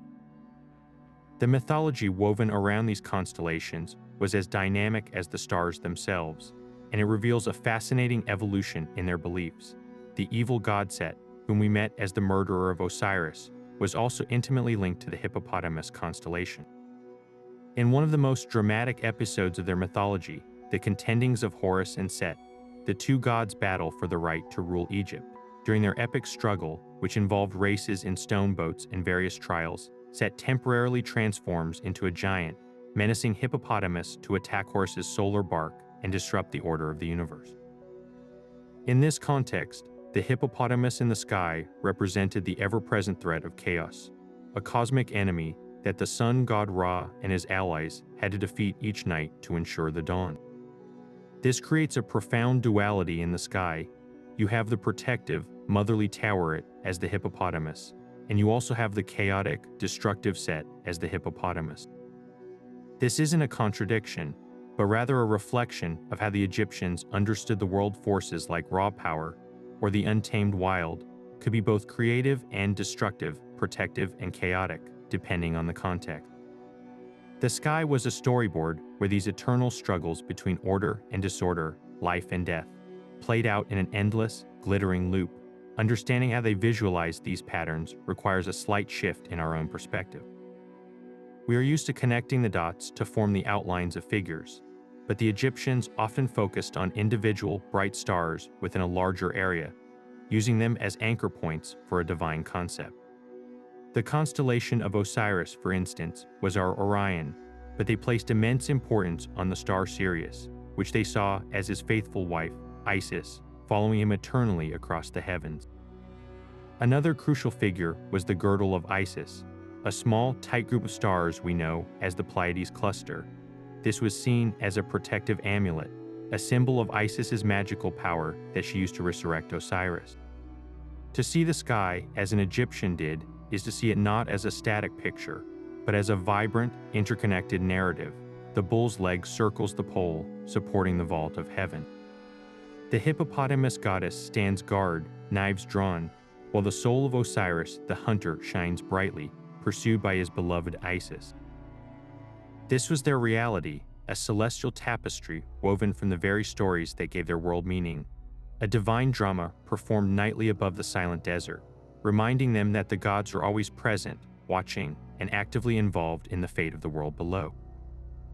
This mathematical journey from celestial alignments to buried barks now leads us to one of the most hotly debated aspects of the pyramids, the tantalizing suggestion that the ancient builders encoded fundamental mathematical constants into the very geometry of the Great Pyramid. When you look at its majestic form, you see a tomb, but some researchers see a sophisticated textbook of stone, its proportions whispering secrets about the nature of the universe itself. The most famous of these claims revolves around the constant pi, the ratio of a circle's circumference to its diameter, approximately 3.1416. The evidence is striking. If you take the perimeter of the Great Pyramid's base and divide it by twice its original height, the result is a figure remarkably close to pi. Given the pyramid's massive scale, the correspondence is too precise to be easily dismissed as pure chance. How could this have been achieved? One compelling theory points to a brilliantly simple construction technique that would have produced this ratio almost automatically. Imagine the ancient builders using a wheel, a simple drum, or a measuring wheel to lay out the base. They could have marked a starting point, rolled the wheel a specific number of revolutions to determine the length of one side, and then used a different method, perhaps a rope and plumb bob, to set the height. If the height was chosen based on the radius of that same wheel, the perimeter to height ratio would inherently reflect pi. It's an elegant, practical solution that doesn't require the architects to have a theoretical understanding of the constant. They simply exploited a physical property of circles in their building process. This method would have been perfectly in line with their known capabilities, demonstrating a genius for applied rather than abstract mathematics. Yet this practical explanation doesn't entirely close the case for some. The pyramid's design exhibits another layer of mathematical intrigue related to its shape. The Sikt, an ancient Egyptian unit of measurement for the slope of a pyramid, used a ratio of horizontal units to vertical units. The Great Pyramid's Sikt was 5.5 palms to 1 cubit, which produces the characteristic steep yet stable angle we see today. When this Sikt is translated into the modern concept of a right triangle, the ratio of the triangle's base to its height creates a proportion that many recognize as the golden ratio, often denoted by the Greek letter phi, approximately 1.618. This ratio, celebrated for its aesthetic appeal and frequent occurrence in nature, from the spiral of a nautilus shell to the arrangement of seeds in a sunflower, is said to represent a perfect harmony. The argument then becomes a fascinating clash of interpretations. Did the Egyptians intentionally design the pyramid to embody phi, seeing it as a divine proportion that connected their pharaoh's tomb to the fundamental order of the cosmos? Or is the appearance of phi merely a secondary consequence of choosing a Sikt that was both structurally sound and visually impressive, a happy coincidence of practical engineering? Proponents of intentional design argue that the sheer number of these mathematical correlations is overwhelming evidence of a grand, encoded plan. They see the pyramid not just as a building, but as a geodetic and mathematical monument, a repository of knowledge meant to endure for the ages. Skeptics, however, urge caution. They point out that the ancient Egyptians, while brilliant practical mathematicians, left no hieroglyphic text or diagrams that explicitly describe or define pi or the golden ratio as theoretical concept. Their mathematical papyri, like the Rhind papyrus, show a society adept at solving everyday problems, dividing bread, calculating areas of fields, but not one engaged in the kind of abstract mathematical inquiry we associate with the later Greek. From this perspective, crediting them with intentionally embedding these constants is an act of retrofitting our modern knowledge onto their ancient achievements, interpreting their work through a lens they themselves did not possess. Perhaps the most profound resolution lies in the intersection of astronomy and practical mathematics. The ancient Egyptian worldview was one of cyclical harmony, of math, where the heavens moved in predictable, beautiful patterns. Their system of measurement was derived from the human body, the cubit from the forearm, the palm from the hand, and was therefore intimately connected to the human scale. In striving to build a monument that reflected celestial order, they may have naturally gravitated towards proportions that we now identify as the golden ratio, because those same proportions are found in the natural world they sought to emulate. The pyramid's shape, its alignment, and its proportions could all be different expressions of the same underlying principle, a deep, intuitive drive to create harmony between the earth and the cosmos. Whether by conscious design or brilliant intuition, the Great Pyramid stands as a silent witness to a mathematical prowess that continues to challenge and inspire us, its stones holding a conversation with the universe that we are still learning to decode. But the celestial wisdom of the Nile was far too powerful to remain contained within its desert borders. As the world changed and new empires rose, the intellectual treasures of Egypt began to flow outward, carried by traders, mercenaries, and most importantly, by the great thinkers of the classical world who made the long pilgrimage to the banks of the Nile to sit at the feet of the Egyptian priest astronomers. This was not a theft, but a transmission, a profound cross-pollination of ideas that would fundamentally reshape how the Western world understood the cosmos. One of the most pivotal figures in this story is the Greek philosopher Thales of Miletus, who lived in the 6th century BC and is often celebrated as the father of Western philosophy and science. Ancient historians like Herodotus recorded that Thales spent years studying in Egypt, and it was there, immersed in their geometric and astronomical traditions, that he is said to have predicted a solar eclipse. While the details are debated, the core truth remains. The foundational principles of Greek natural philosophy were deeply seated in the fertile intellectual ground of Egypt. The Greeks did not invent their love of wisdom in a vacuum. They inherited a legacy of systematic celestial observation that was already millennia old. This transfer of knowledge is most vividly illustrated in the evolution of the star map itself. For thousands of years, the Egyptians had organized the night sky using their 36 decans, those star groups that rose consecutively to mark the hours of the night and the weeks of the year. This was a system rooted in timekeeping and ritual. But when Alexander the Great conquered Egypt in the 4th century BC, founding the great city of Alexandria, it became a melting pot where Egyptian star lore met Greek intellectual curiosity. The Greek astronomers who worked in Alexandria's legendary library were fascinated by the Egyptian decans, but they superimposed their own rich mythological tapestry onto the celestial sphere. They took the Egyptian constellations and reimagined them through the lens of their own heroes and monsters. The Egyptian bull's leg, the Mesektet, became part of the Great Bear, Ursa Major. The sprawling hippopotamus goddess Taweret was conceptually absorbed into other forms, while the stars of Osiris were firmly recast as the heroic hunter Orion, still pursuing the Pleiades across the sky, a story that echoed the Egyptian myth, but with a distinctly Greek accent. The most enduring result of this cultural fusion was the formalization of the 12-sign zodiac as we know it today. The Egyptians had already divided the sky into segments, but it was the Greco-Roman scholars in Ptolemaic Egypt who synthesized these ideas with Babylonian astronomy to create the precise 12-fold division of the ecliptic, the sun's apparent path through the sky. The classic Greek zodiacal figures were mapped directly onto the older Egyptian decanal stars, creating a hybrid system that was both practical and deeply symbolic. This is the system so beautifully captured in the Dendera zodiac, where the Greek constellation of Leo stands alongside the Egyptian god of the underworld. This new Hellenistic astrology, born in the temples and libraries of a Greek-ruled Egypt, then spread throughout the Roman Empire, carried by merchants and soldiers to the farthest corners of Europe. The very astrological signs we read in horoscopes today, Aries, Taurus, Gemini, are the direct descendants of this ancient collaboration, their origins traceable back to the star clocks of the pharaohs. This legacy was cemented by the work of Claudius Ptolemy, a Greco-Egyptian scholar working in Alexandria in the 2nd century A.D. His monumental text, the Almagest, became the authoritative astronomical work for the next 1400 years. While it is a masterpiece of Greek science, it was written in Egypt and undoubtedly drew upon centuries of accumulated Egyptian observational data.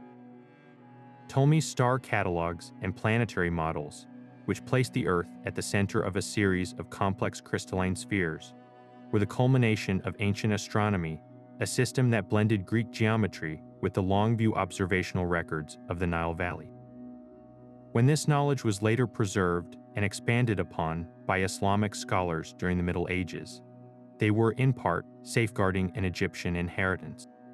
And when this learning flowed back into Europe during the Renaissance, sparking a new age of scientific inquiry, the spark itself was lit from a flame that had been kept burning for millennia in the shadow of the pyramids. So when we gaze at the stars today, we are not just looking at Greek heroes or Roman gods. We are seeing a celestial tapestry woven from countless threads, with some of the strongest and most brilliant strands spun by the stargazing priests of ancient Egypt, whose quest to measure the heavens ultimately gave the entire Western world a new way to look at the sky.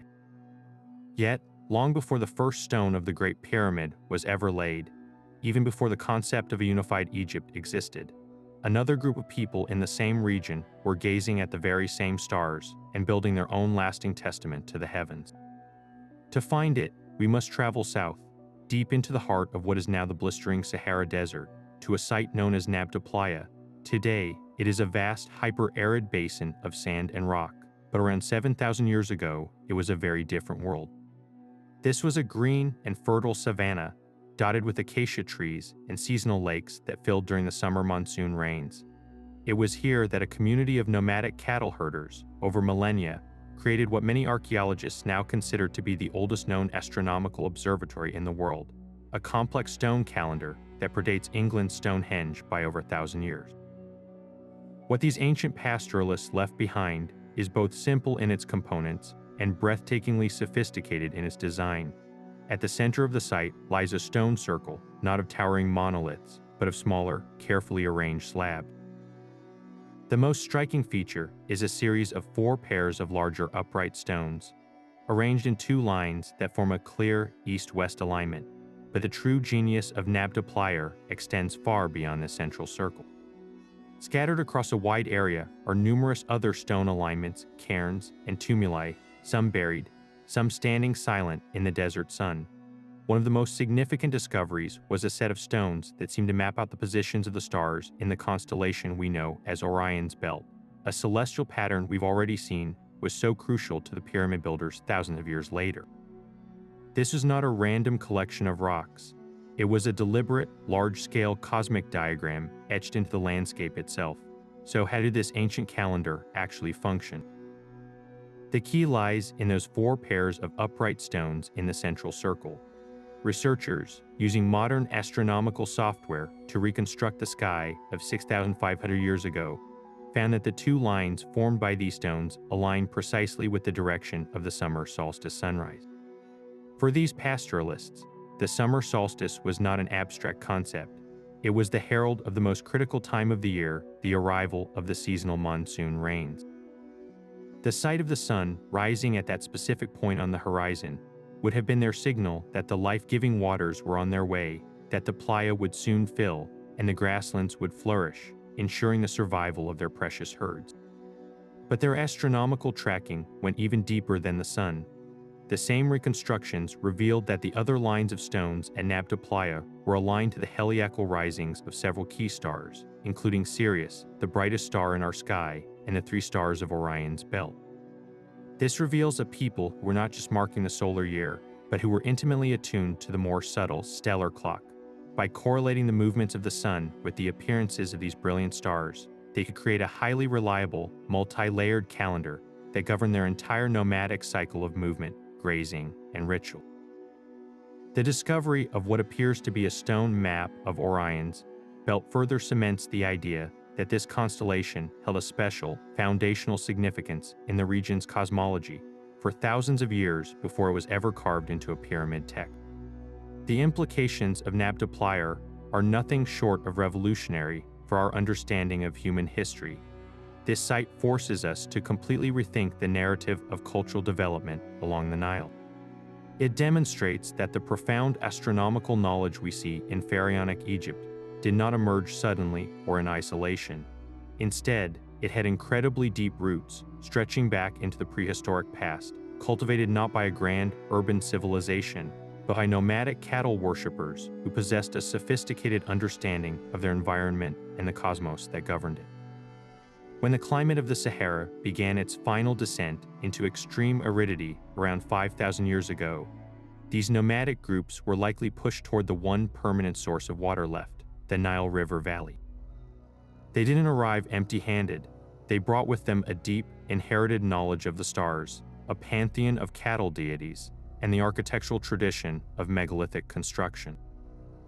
The pharaonic civilization that later emerged with its solar barks and star-aligned pyramids was not a spontaneous invention. It was, in many ways, the magnificent culmination of cultural and scientific traditions that were forged and perfected in the green savannas of the Sahara at places like Nabta Playa by the world's first known stargazers.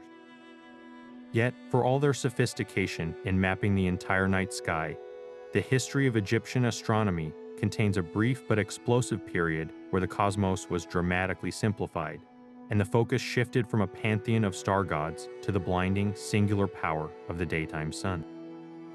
This was the Amarna period, a 17-year revolution that tore at the very fabric of Egyptian religion and celestial understanding. It was orchestrated by a pharaoh who today is known as Akhenaten, and his radical vision was to dismantle the complex, millennia-old system of gods like Amun-Ra, Osiris, and Isis, and replace it with the exclusive worship of a single deity, the Aten, the physical disk of the sun. This was not merely a theological adjustment. It was a totalitarian spiritual overhaul that redirected the entire civilization's astronomical gaze from the diverse starry night to the one overwhelming star that ruled the day. Akhenaten's revolution was as much about political power as it was about divine revelation. Before his reign, the traditional priesthood, particularly the powerful clergy of Amun-Ra, had grown immensely wealthy and influential, rivaling the authority of the pharaoh himself. By declaring all other gods obsolete and their temples invalid, Akhenaten was effectively decapitating this rival power structure. He moved the entire royal court from the traditional capital of Thebes to a brand new purpose-built city he called Akhetaten, the horizon of the Aten, located at a pristine site we now know as Amarna. This was a clean break, a physical and symbolic departure from the old gods and their entrenched interests. The Aten was promoted as not just the supreme god, but the only god, a universal creator who manifested directly as the sun, whose life-giving rays or hands reached down to bless only the royal family. In this new dogma, Akhenaten and his great royal wife, Nefertiti, became the sole intermediaries between the Aten and humanity. The people no longer prayed to Osiris for a good afterlife.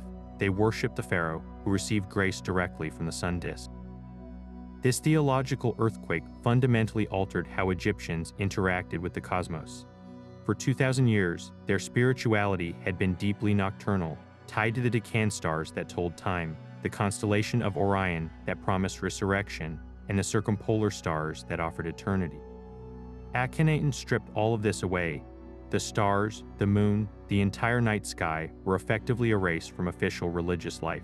The focus became exclusively solar, centered on the Aten's daily journey across the sky. This shift is powerfully evident in the hymn to the Aten, a beautiful poem attributed to Akhenaten himself, which celebrates the sun disk as the creator of all life, but which notably omits any mention of the traditional stellar deities like Osiris or the mythical geography of the nightly duet. The afterlife was no longer a starry voyage through a dangerous underworld. It was a continuance of life in the radiant light of the Aten, a concept that centered entirely on the sun's illuminating power. This new solar-centric world found its ultimate expression in the art and architecture of Amarna. If traditional Egyptian temples were dark, mysterious places with windowless sanctuaries meant to house a hidden god, the temples of the Aten were their complete opposite. They were vast, open-air complexes, devoid of roofs and filled with row upon row of offering tables.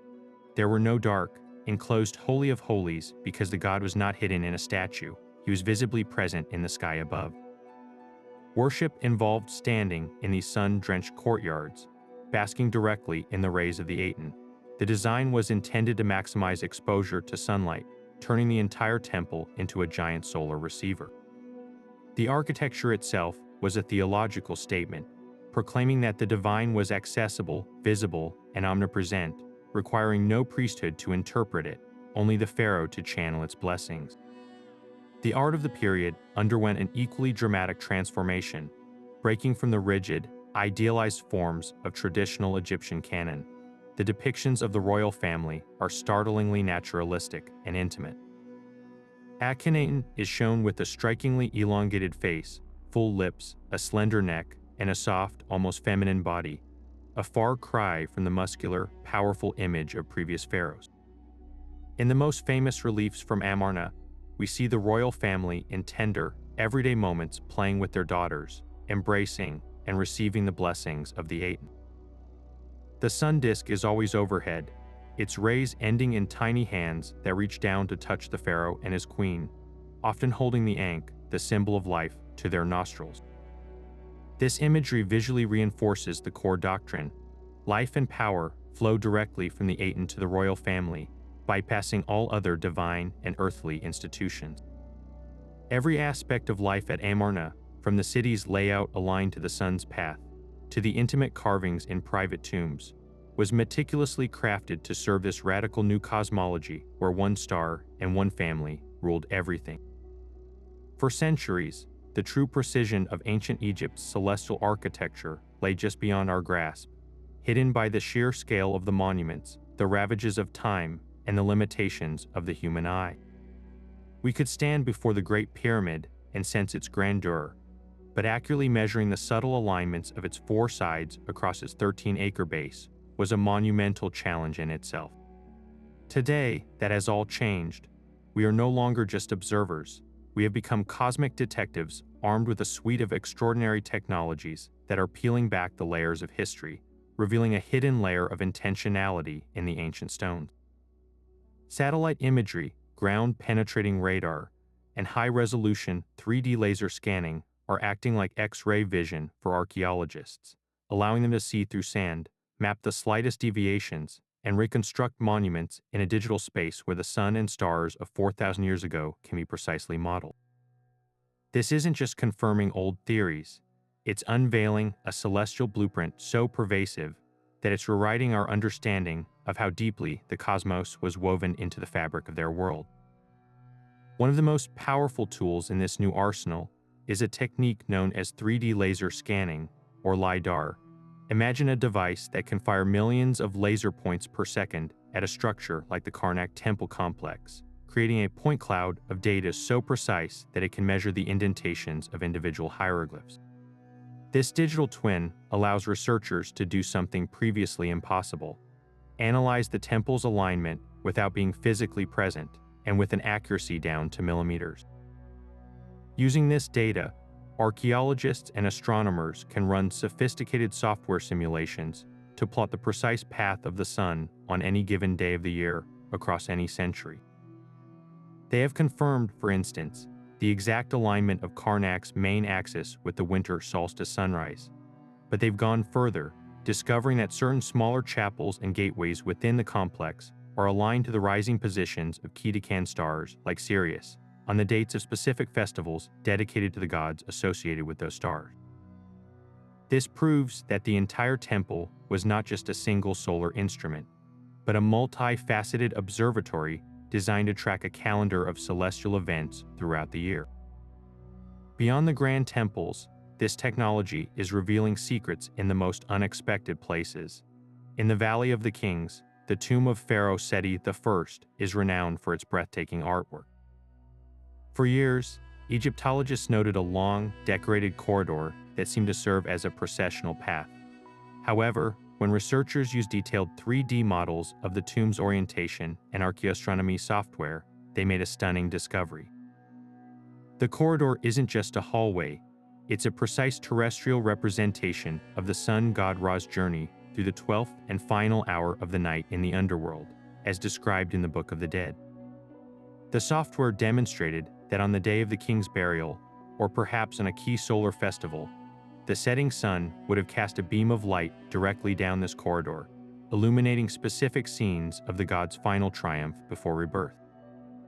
This was a theatrical light show engineered into the very bedrock, a final celestial send-off for the pharaoh that was only visible for a few minutes on a few days of the year, a secret held by the tomb for 3,000 years until technology could read its solar code. Perhaps the most significant impact of this modern research is its ability to settle long-standing debates with cold, hard data. The controversy surrounding the Orion correlation theory, for example, has been fueled by visual comparisons. But now, using satellite geodesy and precise GPS mapping, surveyors have been able to create a definitive map of the Giza Plateau's geography and the exact positions of the pyramids.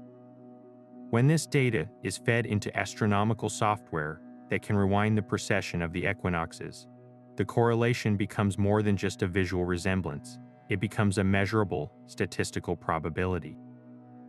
The analysis shows that the arrangement of the three Giza pyramids mirrors the arrangement of the three stars of Orion's belt with a degree of precision that is highly unlikely to be accidental.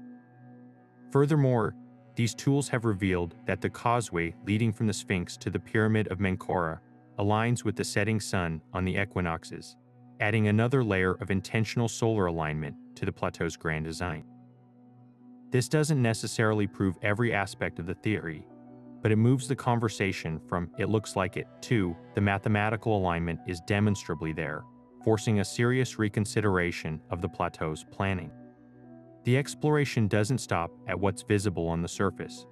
Ground-penetrating radar is allowing scientists to peer into the Earth itself, uncovering buried structures that may hold their own celestial secrets. Around the Sphinx and near various pyramids, GPR surveys have revealed the outlines of previously unknown chambers, walls, and even potential secondary temples buried by centuries of sand. While their purpose remains unknown until excavation, their very discovery prompts new questions. Were these structures also part of the cosmic layout? Did they serve as ancillary observation points or ritual spaces tied to specific stars? Each new subterranean discovery opens another potential window into the mind of the ancient astronomer priest, suggesting that the celestial city of the dead was even more extensive and intricately planned than we ever imagined. As these technologies continue to evolve, they promise to peel back even more layers, transforming our awe for the pyramids and temples from a general wonder at their scale to a specific, profound respect for their function as the world's most enduring and sophisticated astronomical instrument. Despite all the celestial connections we've uncovered, from star shafts to solar temples, some of the most profound mysteries remain stubbornly unsolved, continuing to fuel intense debate and inspire a new generation of explorers armed with both shovels and satellite data. The sheer volume of what we still don't know acts as a powerful magnet, pulling us back to the sands of Egypt, forcing us to look again at these ancient stones and ask the difficult questions that have no easy answers. Let's start with one of the most fundamental puzzles of all: why here? Of all the places along the Nile's vast corridor, why did the pyramid builders choose the specific, elevated limestone plateau of Giza as the stage for their most ambitious cosmic project? The conventional explanation points to practicalities: the stable bedrock, the high ground safe from the Nile's flood, and the proximity to the capital at Memphis. But when you consider the immense effort to build a celestial machine, practicality alone feels insufficient. Was there something uniquely special about the sky as seen from this particular latitude? Some researchers suggest the plateau offered an unobstructed, pristine view of the northern circumpolar stars and the Milky Way's bright band, creating a perfect natural planetarium. Others propose that the very rock of the plateau itself was considered sacred, a piece of the primordial mound that emerged from the cosmic waters at creation, making it the ultimate place to build a bridge between Earth and heaven. The true reason likely wove all these threads together: practical geology, sacred geography, and perfect astronomical sightlines, into a decision we are still striving to fully comprehend. Then we have the grand, lingering question of the Orion correlation theory. We've seen the compelling visual and geometric parallels, but the debate is far from settled. Is the arrangement of the three great pyramids a deliberate, precise mirror of the three stars of Orion's belt? Or is it an astonishing coincidence, a pattern we modern humans are imposing on the past because our brains are wired to find meaningful shapes in random data? The skeptics raise powerful points. They argue that if you run the precession clock backward, the match isn't mathematically perfect for the time of Khufu. the stars' relative positions and brightness don't align with the pyramid sizes and layout with absolute precision. They also question whether the ancient surveyors possessed the technology to translate such a vast celestial map onto the ground over such a great distance. Yet, the proponents counter with the sheer symbolic power of the correlation. For a civilization that believed its pharaohs became Osiris, and that Osiris was Orion, building a permanent, earthly double of his constellation next to the celestial river of the Milky Way, mirrored by the Nile, is the ultimate act of sympathetic magic. It transforms the entire Giza plateau from a simple necropolis into a resurrection machine designed to guarantee the king's eternal life among the stars. The possibility that this is all a magnificent accident challenges our very understanding of probability, leaving us suspended between two equally mind-boggling conclusions. Either the ancients executed a plan of breathtaking astronomical ambition, or we are witnessing one of the most incredible random alignments in human history. Beyond the pyramids and the Sphinx, what other cosmic codes remain hidden, waiting to be cracked? Our knowledge of ancient Egyptian astronomy is based on the fragments that have survived, the tomb paintings, the coffin texts, the temple alignments we can still measure. But what profound secrets have been lost to time? Countless papyrus scrolls, which would have contained the detailed observational logs and theoretical knowledge of the priest astronomers, have crumbled to dust in the damp soil or been consumed by fire. The libraries of Alexandria, which may have held copies of this ancient wisdom, are gone. This means that for every celestial alignment we can confirm, there might be dozens more woven into the architecture of still unexcavated temples or encoded in hieroglyphic texts we have yet to fully decipher. Consider the countless undiscovered tombs in the Valley of the Kings and other sites. What if one of them contains a star map even more detailed than the one in the tomb of Seti I, or a text that explicitly describes the precession of the equinoxes? There are also entire lost cities, mentioned in inscriptions but still buried under the sand, that could hold the keys to understanding a different school of Egyptian astronomical thought. Every time a new chamber is discovered using ground-penetrating radar, or a new translation of a difficult hieroglyphic phrase is proposed, it has the potential to shatter our current understanding and reveal a new layer of their cosmic genius. This brings us to the ultimate, overarching mystery that ties all the others together. What was the true, complete purpose of embedding the cosmos so deeply into their world? We see the alignments, we understand the mythology, but can we ever truly step into the mindset of a people for whom the movement of a star was as real and influential as the flooding of a river? Their entire civilization was a grand, continuous experiment in harmonizing human life with the universe's rhythms. They didn't just observe the stars, they believed they participated in their cycles. The daily rising of the sun wasn't a guarantee. It was a victory won through correct ritual and the pharaoh's divine power. This world, you suggest that their astronomy was never a purely scientific pursuit separated from religion and magic. It was a holistic science of life, death, and cosmic maintenance.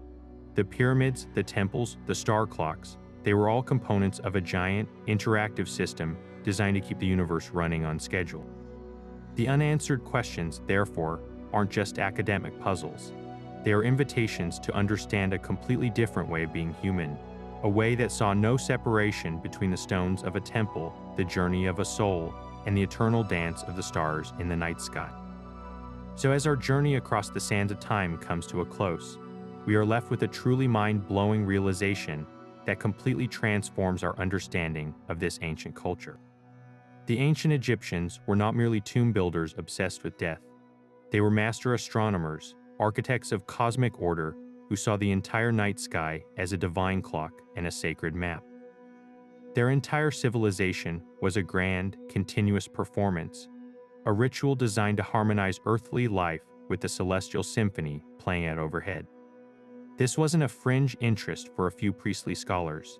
It was the very operating system of their world, dictating their religion, their agriculture, their concept of time, and their deepest hopes for the afterlife.